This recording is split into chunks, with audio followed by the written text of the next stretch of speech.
पति के रहते हुए भी पत्नी की जवानी की प्यास नहीं बुझती थी और उसे अलग अलग मर्दों के साथ सोने की आदत बन चुकी थी। इसीलिए वो अलग अलग 2 मर्दों के साथ रिश्ते बनाती थी और उसके साथ सोती रहती थी। लेकिन एक दिन जो हुआ दोस्तों, उसे सुनने के बाद आप लोग हैरान हो जाएंगे।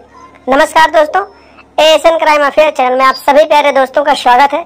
एएसएन अफेयर क्राइम चैनल को आप लोग सब्सक्राइब कर लीजिए, वीडियो को लाइक कर दीजिए और वीडियो को ढेर सारा शेयर भी कर दीजिए। दोस्तों एक निवेदन है कि चैनल पे व्यूज बहुत आते हैं लेकिन सब्सक्राइबर नहीं आते हैं, तो आप लोग प्लीज चैनल को सब्सक्राइब जरूर कर लीजिएगा। दोस्तों चढ़ती जवानी और हवस की ये कहानी उत्तर प्रदेश के बलिया जिले के एक छोटे से गांव से सामने आई है, जहां पर राधे श्याम की पत्नी राधा की जिस्म की प्यास दिन ब दिन बढ़ती जा रही थी। उसका अपने पति से मन नहीं भरता था और उसे वो संतुष्ट नहीं हो पाती थी। इसी दौरान राधा को अपने गांव में रहने वाले विशाल नाम के एक व्यक्ति से प्यार हो जाता है और फिर राधा अपने पति से चोरी चोरी विशाल से मिलने लगती है और अपने जिस्म की आग को बुझाने लगती है।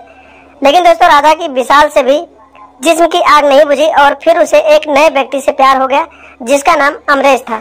अमरेश के गठीले बदन को देखकर राधा उसके ऊपर लड्डू हो गई और फिर उसके साथ जिस्म की प्यास बुझाने लगी। कुछ दिनों बाद जब अमरेश को पता चला कि राधा का संबंध विशाल नाम के किसी व्यक्ति से था, तो राधा को विशाल से मिलने जुलने से मना कर देता है और फिर रोक टोक करने लगता है। लेकिन दोस्तों कहते हैं कि जिसको तरह तरह के घाट का पानी पीने की आदत हो जाती है, उनकी आदत इतनी जल्दी नहीं छूटने वाली है। अमरेश ने तो राधा को मना किया, लेकिन राधा ने अमरेश की कोई बात बिल्कुल नहीं मानी और अमरेश से चोरी चुपके विशाल से मिलती रही। लेकिन जब इस बात की जानकारी अमरेश को फिर से लगी, तो अमरेश ने राधा से कहा, अगर तुम विशाल से मिलोगी तो मैं तुमसे मिलने नहीं आऊंगा, तुम मुझसे दूरी बना लो। उसके बाद जब इतना बात अमरेश ने कहा तो राधा मान गई और फिर उसने विशाल से कहा कि मैं तुमसे अब नहीं मिल सकती, तुम मुझे भूल जाओ। लेकिन दोस्तों विशाल तो राधा के जिस्म का दीवाना हो चुका था। वो बार बार राधा से मिलने के लिए हाथ पैर जोड़ता था, किसी तरह से राधा को मना लेता था और फिर उसके साथ जिस्म की आग को बुझाता था। लेकिन दोस्तों जब इस बात की जानकारी अमरेश को फिर लगी, तो उसने सोचा इस तरह से दोनों नहीं मानेंगे, कोई ना कोई प्लान बनाना पड़ेगा। दोस्तों उसने एक प्लान बनाया, क्यों ना विशाल को ही रास्ते से हटा दिया जाए, जिसके बाद राधा सिर्फ और सिर्फ मेरी ही रह जाए। राधा भी अमरेश से बेहद प्यार करती थी, तो अमरेश ने राधा को भी अपने इस प्लान में शामिल कर लिया और फिर विशाल के मौत का साजिश रचने लगा। अमरेश ने राधा से कहा, तुम विशाल को फोन करो और मिलने के लिए बुलाओ और उसके बाद हम दोनों मिलकर उसका काम तमाम कर देंगे। दोस्तों प्लानिंग के तहत राधा ने विशाल को फोन किया और मिलने के लिए अपने घर बुलाया। जैसे ही विशाल उसके घर पहुंचा, पहले से वहां मौजूद अमरेश ने लोहे का राड लिया रखा था और जैसे ही विशाल उसके घर में अंदर आया, तैसे ही अमरेश ने विशाल के सर पर लोहे के राड से जोरदार वार कर दिया, जिससे विशाल की मौके पर ही मौत हो गई। विशाल की हत्या करने के बाद राधा और अमरेश ने मिलकर उसकी लाश को गांव के बाहर एक खेत में फेंक दिया। जब सुबह हुई, लोगों ने विशाल की लाश को देखा तो पूरे गांव में सनसनी फैल गई।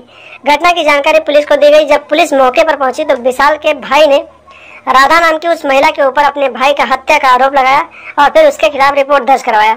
पुलिस भी एक्शन में आई, उसने राधा को हिरासत में लिया और पूछताछ करने लगी। जब पुलिस ने राधा से कड़ाई से पूछताछ की तो राधा डर गई और डर के मारे उसने सारी सच्चाई पुलिस वालों को बता दिया और फिर पुलिस ने राधा और उसके प्रेमी अमरेश को हथकड़ी लगाया और गिरफ्तार करके आगे की कार्रवाई के लिए दोनों को जेल डाल दिया। तो दोस्तों देखा आपने, एक औरत कई मर्दों के साथ जिस्म की प्यास बुझाने की आदी थी और जब उसे 2 मर्दों से प्यार हुआ तो उन दोनों में लड़ाई झगड़ा होने लगा और फिर एक प्रेमी के साथ मिलकर उसने दूसरे प्रेमी को किस तरह से मौत के घाट उतार दिया। तो दोस्तों आप लोग भी 2 मिनट के मजे लेने के चक्कर में अपनी जिंदगी न बर्बाद करें। ऐसी औरतों को समझें जो ऐसी मानसिकता रखती हैं, जो किसी भी समय आपको धोखा दे सकती हैं, आपसे बेवफाई कर सकती हैं और आपके जान की दुश्मन बन सकती हैं। तो दोस्तों ऐसे अपराध समाज में घट रहे हैं, आप लोग ऐसी आपराधिक मानसिकता रखने वाले लोगों की पहचान करें, उनसे सतर्क रहें, सावधान रहें, अपने आप को सुरक्षित रखें और लगातार ऐसी घटनाओं के बारे में जानने के लिए हमारे चैनल के साथ बने रहें और कृपया हमारे साथ हमेशा बने रहें। चैनल को सब्सक्राइब कर दें और लगातार देखते रहें एएसएन क्राइम अफेयर।